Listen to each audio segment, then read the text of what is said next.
Have you ever had that feeling, deep in your gut, that you're not alone, even when you're locked inside your own home? That primal instinct that screams at you while your logical mind tries to find a rational explanation for the floorboard, creaking upstairs, or the shadow that flickers just at the edge of your vision. Most of us dismiss it. We tell ourselves it's just the house settling, the wind, our imagination running wild in the dark. But what if one night it isn't? What if the monster you were afraid of as a child is very real?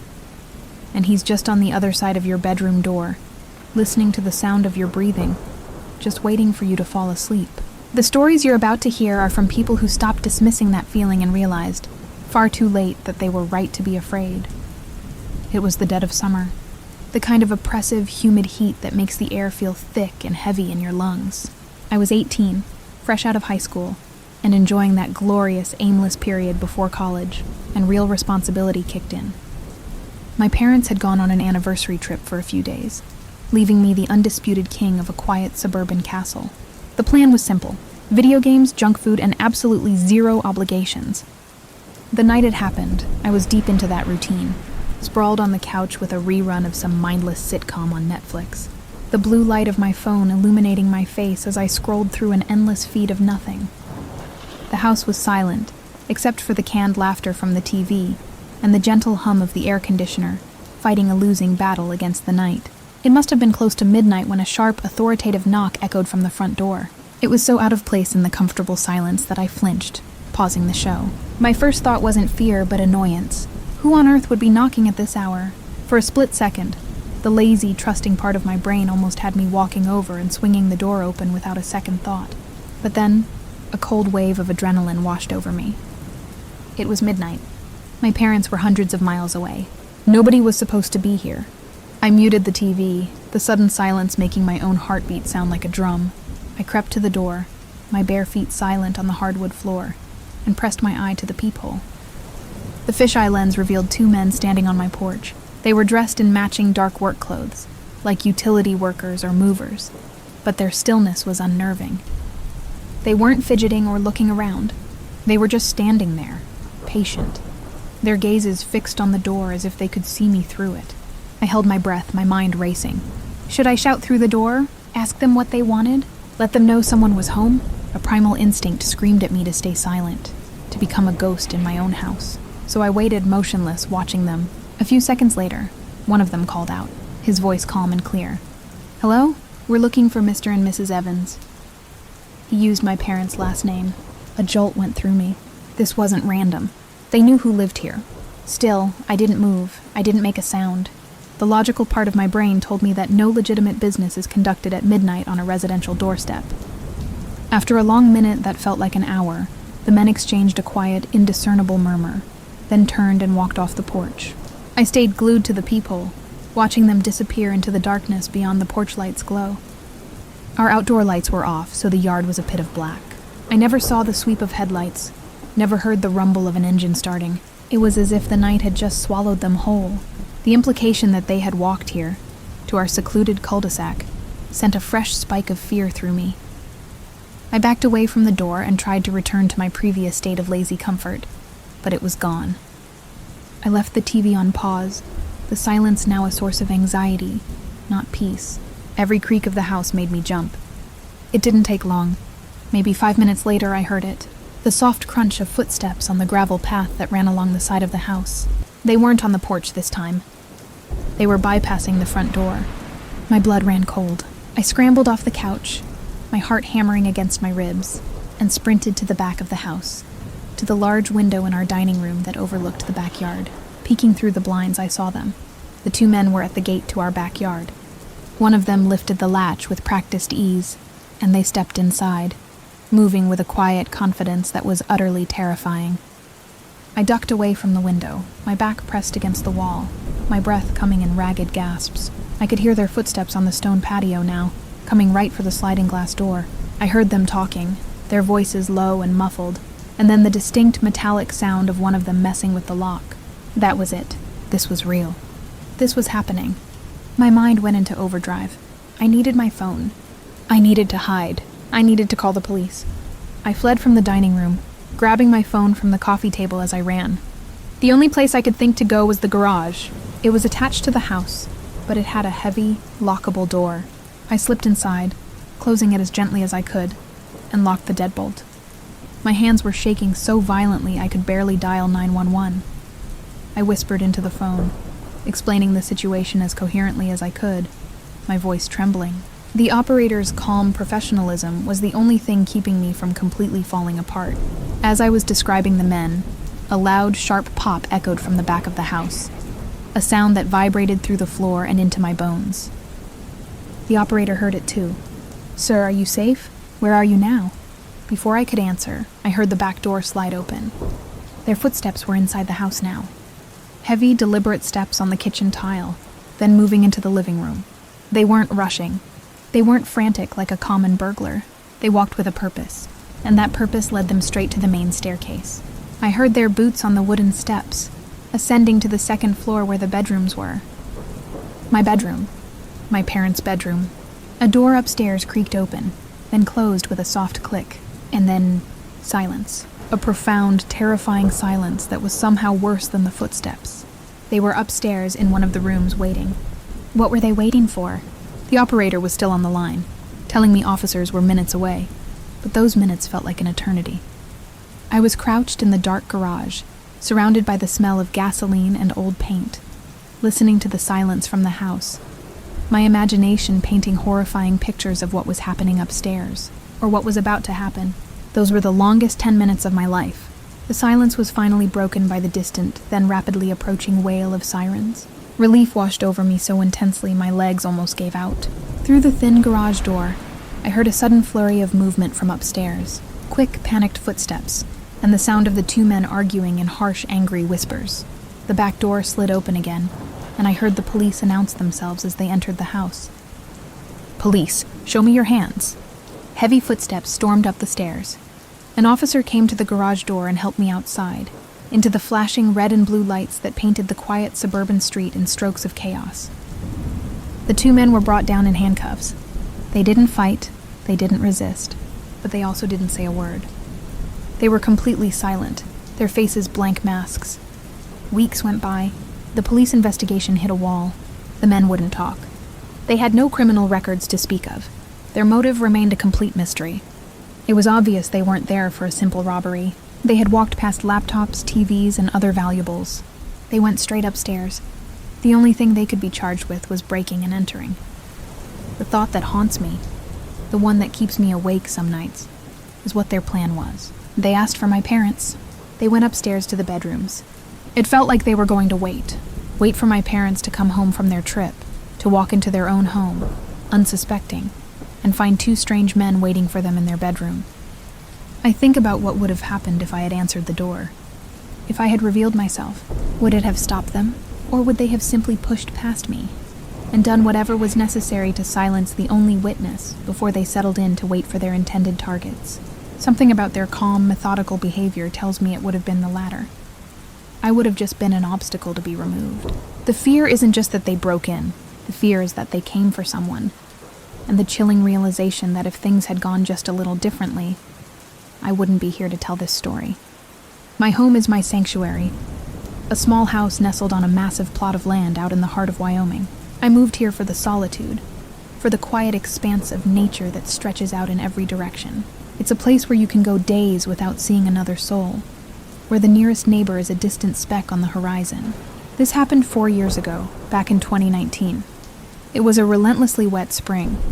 For what felt like a solid month, the sky was a perpetual slate gray, unleashing a steady, miserable downpour. On this particular Sunday, I was hunkered down inside, enjoying a lazy day off from work, with the TV murmuring in the background and the rain drumming a constant rhythm on the roof. Around dusk, maybe 6 or 7 in the evening, I was startled by a knock at the door. It was faint, almost lost in the sound of the storm, but it was definitely there. A visitor was a rare event out here. An unannounced visitor in the middle of a torrential downpour was unheard of. I peered through the peephole and was even more surprised to see a man I didn't recognize. He wasn't a delivery driver or a mailman, just a random guy soaked to the bone standing on my porch. Given my remote location, miles from any main road, his sudden appearance was deeply unsettling. I opened the door a crack, keeping the chain lock engaged. "Can I help you?" I asked, my voice betraying a hint of suspicion. The man, who looked to be in his late 20s, had a harried, desperate look in his eyes. He explained that he'd been camping in the nearby woods when the storm hit, and he'd gotten into some trouble. He needed a place to stay for the night, just to wait out the rain. His story was plausible.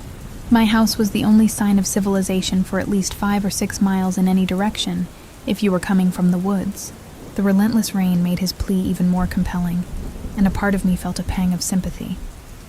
But a louder, more insistent part of my brain was screaming a warning. Letting a complete stranger into my isolated home was a risk I wasn't willing to take. I offered to let him use my phone to call for a ride into town, but he quickly, almost aggressively, refused.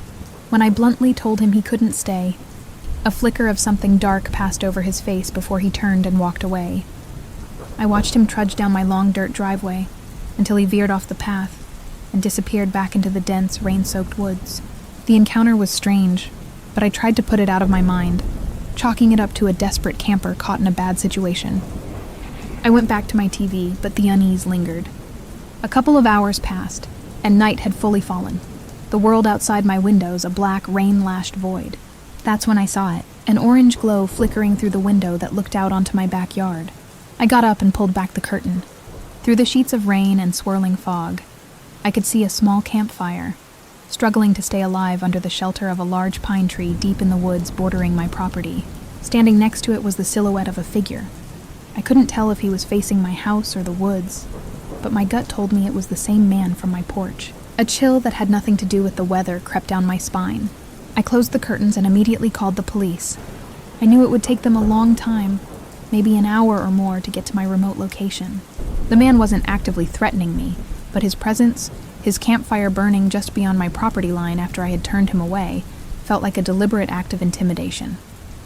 I wanted him gone before I even thought about going to sleep. After hanging up with the dispatcher, I risked another look out the window. The fire was still sputtering, but the figure was gone. My heart leaped into my throat. Then I heard it. The sound of footsteps, heavy and squelching, coming toward the house. I scrambled to another window, one that gave me a view of the side yard. I caught a glimpse of him as he walked past, and my blood turned to ice. He was carrying a hunting rifle. He rounded the corner and went to my front door. A moment later, a loud, forceful banging rattled the door in its frame, then silence. My mind was a maelstrom of panic and adrenaline. This was no longer a strange encounter. It was a home invasion waiting to happen. I retrieved my handgun from the hallway closet, my hands trembling as I chambered around. I took cover around a wall, my eyes fixed on the front door, my ears straining to hear over the pounding of my own heart. He banged on the door again, this time with the butt of his rifle. The sound was like a gunshot, and I could hear the wood of the door splintering. In that terrifying moment, I knew I had a choice to make. I could wait and let him break in, turning this into a life-or-death confrontation inside my home, or I could try to scare him off now. I made my decision. Aiming toward the edge of the door frame, away from where he would be standing, I squeezed the trigger. The gunshot was deafening in the enclosed space, a blinding flash followed by a thunderous roar that momentarily stole my hearing. When the ringing in my ears subsided, all I could hear was the rain. No more banging, no more footsteps, no more yelling. I waited for what felt like an eternity. My gun still trained on the door, every muscle in my body tensed. After 5 minutes of absolute silence, I summoned the courage to look through the peephole. The porch was empty. In the muddy yard, I could see a set of deep footprints leading away from the house, the marks of someone running in a blind panic. He was gone. When the police finally arrived, they conducted a thorough search of the area. What they found by the extinguished campfire was far more sinister than I could have imagined. They unearthed a duffel bag that had been buried nearby. Inside, they found what they described as a burglary kit, or more chillingly, a murder kit. It contained rope, duct tape, zip ties, and a variety of tools. It was clear this wasn't some random camper who got lost. This was a planned attack. He had been to my property at least once before, to bury that bag, waiting for the right moment to return and use it. Why me? Why my house? Those are questions that have haunted me for 4 years. The man was never identified, never caught. He simply vanished back into the wilderness, a ghost with a rifle and a bag of horrifying tools. I still live in the same house. The solitude I once cherished now feels like a vulnerability. Every creak of the floorboards, every snap of a twig outside, sends a jolt of fear through me. I worry that every rainy night could be the night he decides to come back and finish what he started. Growing up, it was just my mom and me in a small, cozy house. During my middle and high school years, she worked an overnight shift, which meant most nights of the week, from 8 p.m. to 4 a.m., I had the place to myself. I was used to it.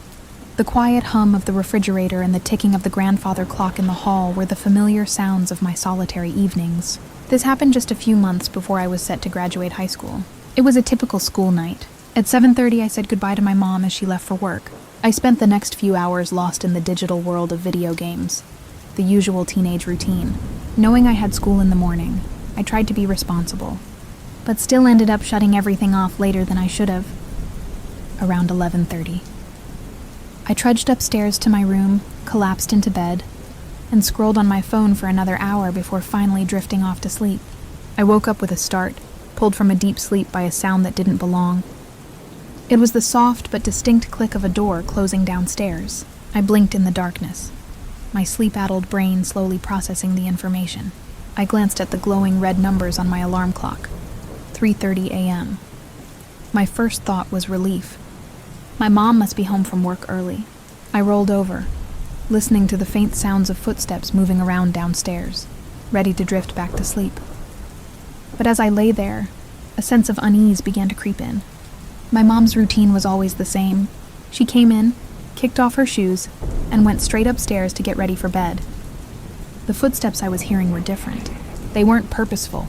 They were slow, meandering, moving from room to room almost as if someone were taking a leisurely tour of the house. I listened intently for another 2 or 3 minutes, my sleepiness evaporating, replaced by a growing knot of anxiety in my stomach. The footsteps never stopped in one place for long. They were continuous, a slow, steady pacing through the living room, into the dining room, then toward the kitchen. I started to get nervous, really nervous. What if it wasn't my mom? I sat up in bed, my heart starting to beat a little faster, and flipped on my bedside lamp. Almost immediately, the footsteps downstairs stopped. The sudden silence was deafening. I held my breath, straining my ears, but there was nothing. Carefully, I slipped out of bed and crept to my bedroom door, pressing my ear against the cool wood. Still nothing. I turned the knob with agonizing slowness and peered out into the upstairs hallway. I expected to see a warm glow of light coming from downstairs, a sign that my mom was home. But the entire house was plunged in an inky blackness. Whoever was walking around down there hadn't turned on a single light. The fear, which had been a small, manageable knot, now felt like a lead weight in my gut. Trying not to make a single sound, I tiptoed further down the hallway until I reached the top of the stairs. I knelt, peering through the wooden balusters of the railing into the living room below. Even in the near-total darkness, I could tell that nothing was out of place. My PlayStation, the most obviously valuable and easy-to-grab item, was still sitting on the TV stand. That detail gave me a strange, false sense of security. A robber would have taken that first, right? Maybe I was just imagining things. Some weird auditory hallucination from being overtired. I just needed to know for sure if my mom was home. I walked down the stairs, each step creaking under my weight, the sound amplified by the silence. "Mom?" I called out, my voice sounding small and shaky. "You home?" No response. No movement. Just the oppressive silence of an empty house.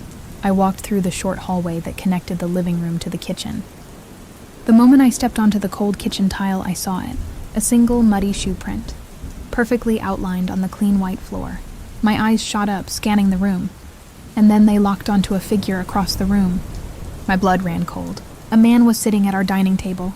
He was dressed entirely in black, making him a deeper shadow in the already dark room, and he wore a dark, featureless mask over his face. He was just sitting there, perfectly still, looking right at me. He didn't move. He didn't speak. He just stared, his posture completely relaxed, his gaze empty and emotionless through the eye holes of the mask. For a second that stretched into an eternity, I was paralyzed, locked in place by a fear so pure and absolute, it felt like my entire body had turned to stone. Then my survival instinct kicked in. I turned and ran. I sprinted back up the stairs, my feet pounding on the wood, not daring to look back. I slammed my bedroom door shut, fumbled with the lock, and threw my body against it. as if my weight could somehow make it stronger. With trembling hands, I grabbed my phone and dialed 911. I whispered frantically to the operator, my voice cracking with panic, trying to explain the impossible situation. A man in a mask was sitting at my dining table. As I was on the phone, I heard him move, a slow, unhurried scraping of a chair on the tile floor. Then, the same measured footsteps I'd heard earlier, crossing the downstairs and stopping at the bottom of the staircase. I could feel him there, just at the bottom of the steps, looking up toward my room. I was whispering to the operator in a desperate, panicked hush when I heard the front door open and the sound of the man walking away from the house. Not even 30 seconds later, the comforting sweep of headlights washed across my window. My mom was pulling into the driveway. I flew downstairs and ran outside to meet her, the words tumbling out of my mouth in a terrified, incoherent stream. The police arrived shortly after. They did a thorough search, but the man was long gone. The only evidence he left behind was the single muddy shoe print on the kitchen floor. Nothing was stolen. Nothing was disturbed. It was clear he wasn't there to rob us. And strangely, he didn't seem interested in me either. When I confronted him, he just sat there. He didn't chase me. He didn't threaten me. He waited until I was safely locked away before he left.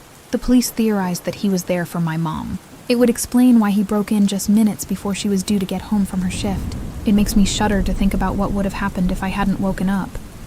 If I hadn't gone downstairs. My mom would have walked in, tired from a long night at work, completely unaware that a masked man was sitting in the dark, waiting for her at her own dining table. I moved out a few months later for college, but the image of that silent, masked figure is burned into my memory. The utter calmness, the lack of aggression, the way he just sat there and watched me. That was somehow more terrifying than any overt threat. He wasn't a common criminal.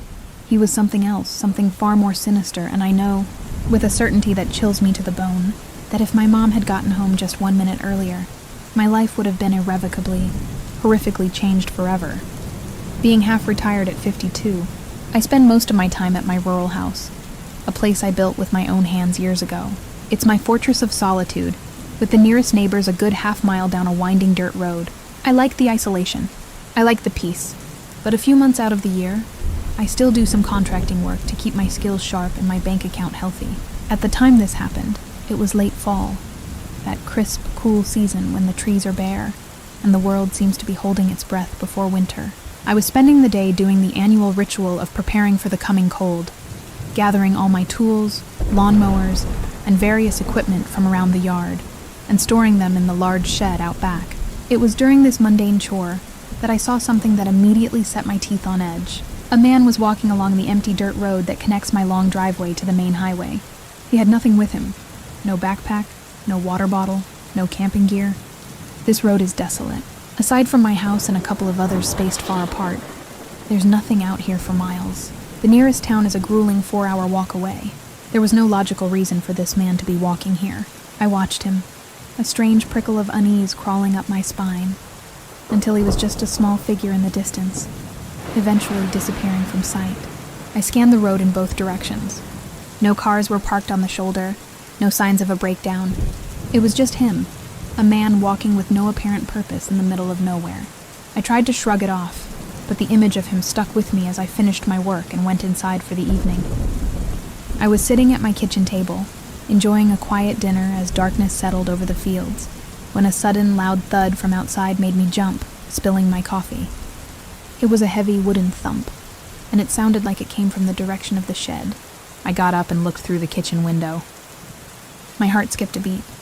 The wide, heavy door of the shed, which I had securely latched just hours before, was standing wide open, a dark, gaping maw in the twilight. That door was old, but it was solid.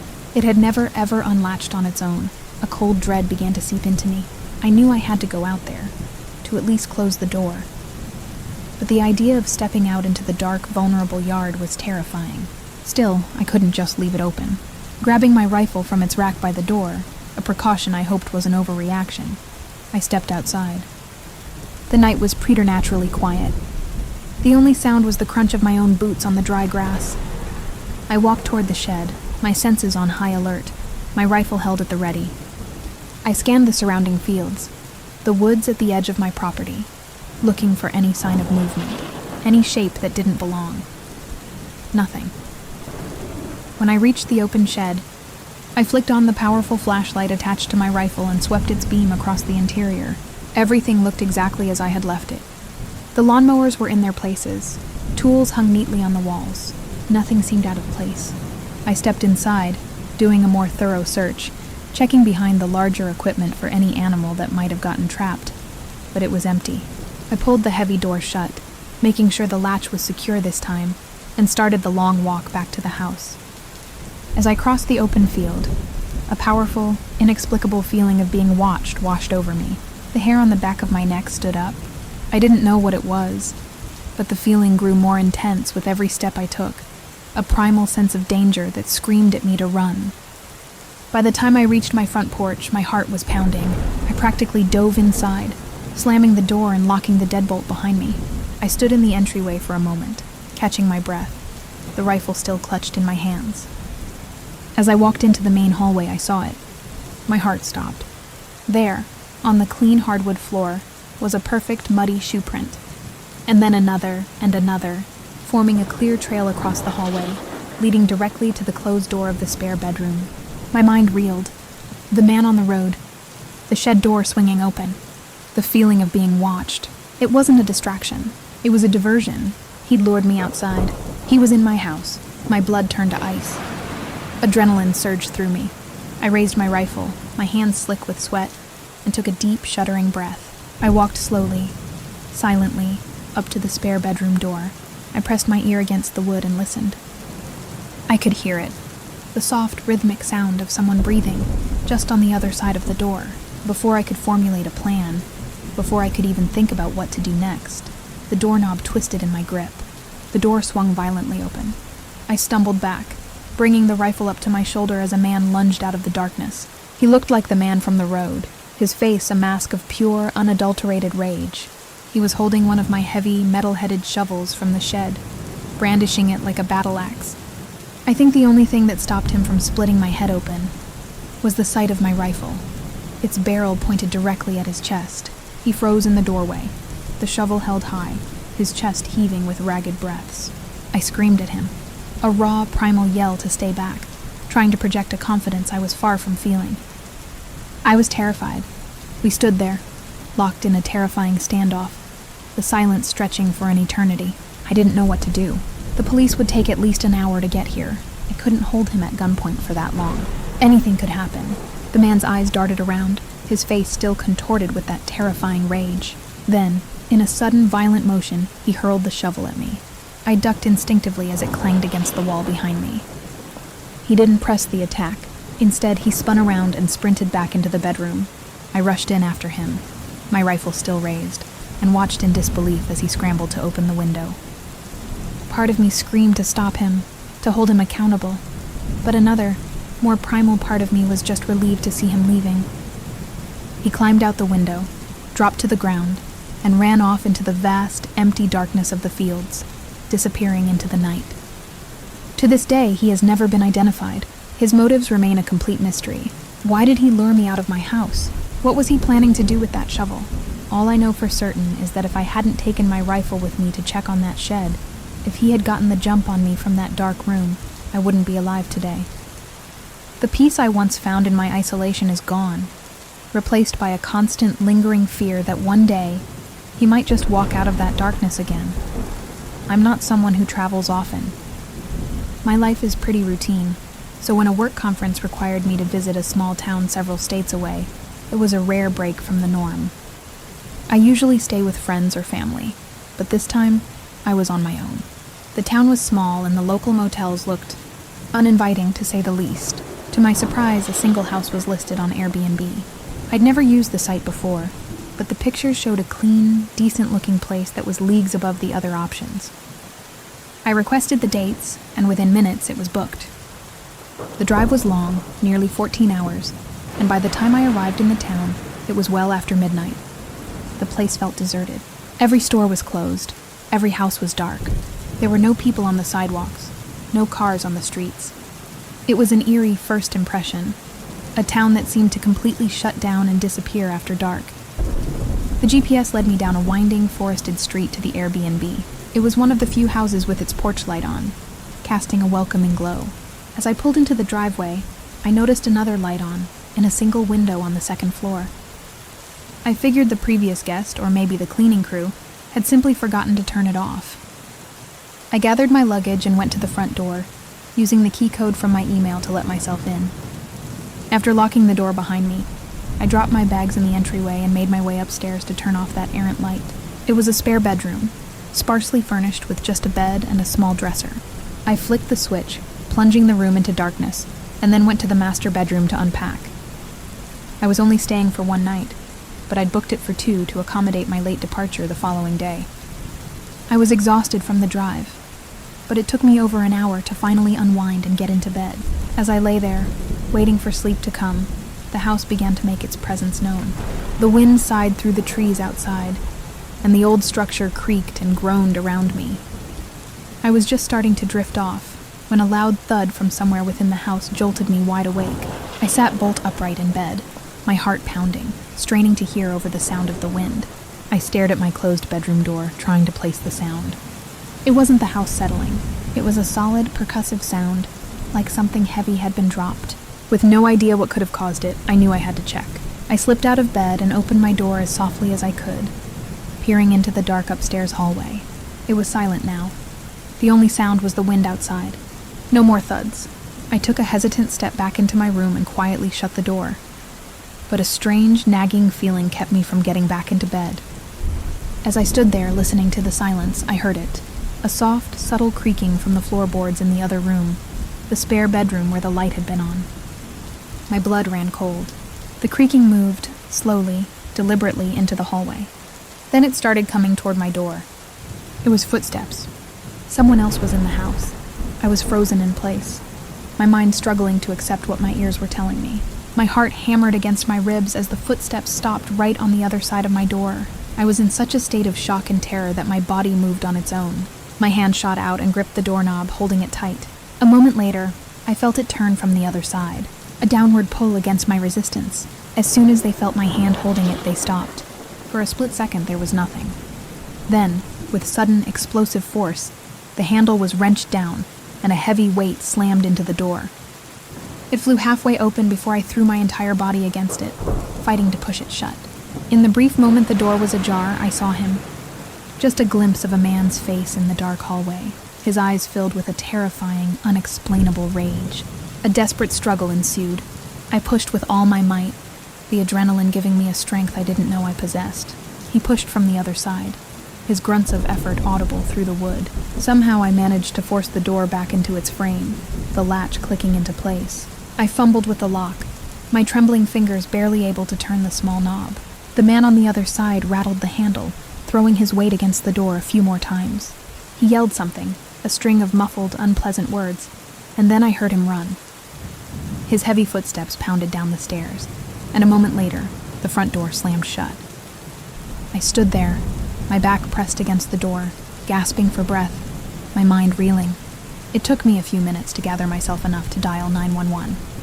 The local police arrived surprisingly quickly. After I left the next day, the owner of the Airbnb took over dealing with the case, and I never heard another update. I wish I had. The man's sheer desperation to get into my room, that look of pure rage on his face. It was as if he knew me, as if I had done something to him. But I was a stranger, hundreds of miles from home, in a town I'd never been to before. Why was he in the house? Was he waiting for me?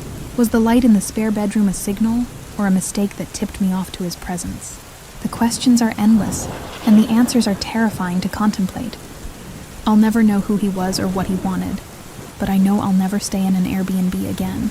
The thought of sleeping in a stranger's house, not knowing who else has a key, who else might think of it as their own territory, is a fear that will stay with me for a very long time. These stories are a chilling reminder to always trust your instincts. The feeling that something is wrong is your mind's first and most important line of defense. If you have a story of your own, a moment where you felt that unexplainable dread, share it in the comments below. We can all learn from each other's experiences. And if you want to hear more true tales that will make you question the safety of your own locked doors, make sure to subscribe and turn on notifications. Stay safe out there and always check the attic.